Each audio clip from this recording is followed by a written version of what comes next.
Hey, good morning. I want to talk about two things today. Number one, music. A lot of people are just opposed to listening to music no matter what. They're riding, no music. These things, they don't belong in your ears. Totally respect that. Totally get it. And I don't listen to music if I'm in traffic or riding with a group, but out here, man, there's a lot of times when I can not see a car for a very long time. My favorite route, it's about an hour and a half to 2 hours long, depending on how hard I go. And I might see 10 cars the entire time. So listening to music is perfectly appropriate. So two things. First of all, these earphones right here. If you're not using Bluetooth earphones, something's gone wrong in your life. You need to reevaluate yourself because these things are awesome. Now I've gone through, I think 4 or 5 different pairs before finding this one. This is the best set I've found. I'll put a link in the description below. Found them on Amazon. They're really not very expensive. Around 30 bucks, I think, but well worth it. That is a lot more expensive than a cheap pair of corded earphones you might find at Walgreens or something, but these sound good. The battery lasts for, I don't know, I think 5 or 6 hours. They stay in your ear. They're waterproof, and when you're done using them and you just want to put them around your neck, kind of nice. The backs are magnetized so they stick together. Anyway, a lot of times earphones are completely inappropriate though. And I won this at a road race this year. I think it was the Oracle road race. Anyway, it's by Vivitar. Can find them on Amazon. I think they're about 15 bucks. This thing is crazy loud. Like if you're indoors, you can't hear over it. It is incredible.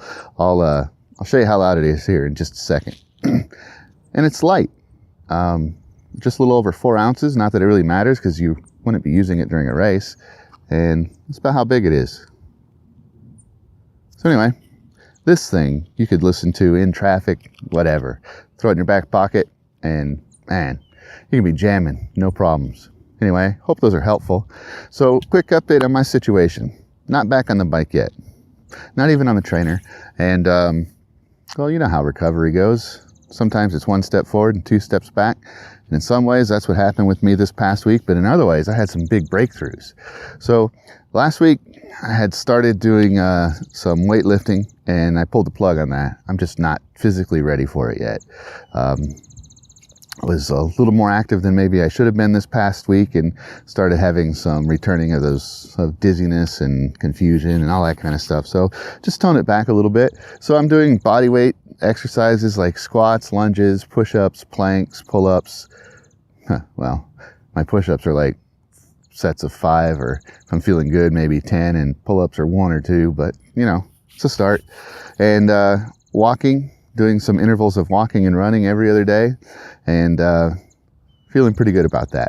The big breakthrough though had nothing to do with this crash. It had to do with my back injury. This might sound exaggerated.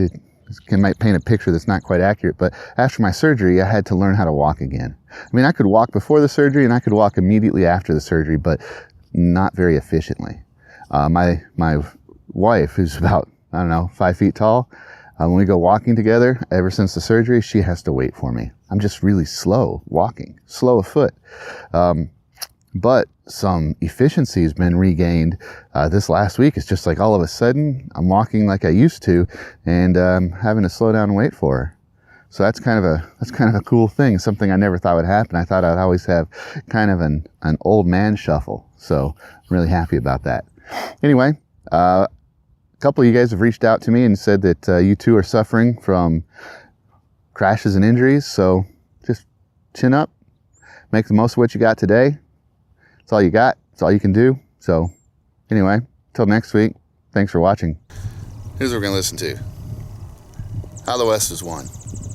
It's, man, if you like Led Zeppelin and you have never heard this, it's another way you need to reevaluate your life, because Jimmy Page went through, I don't know, I guess it was 10 years ago, and he went through a bunch of bootleg recordings of their concerts and came up with this one and produced it and cleaned it up, and oh man, it is pretty amazing.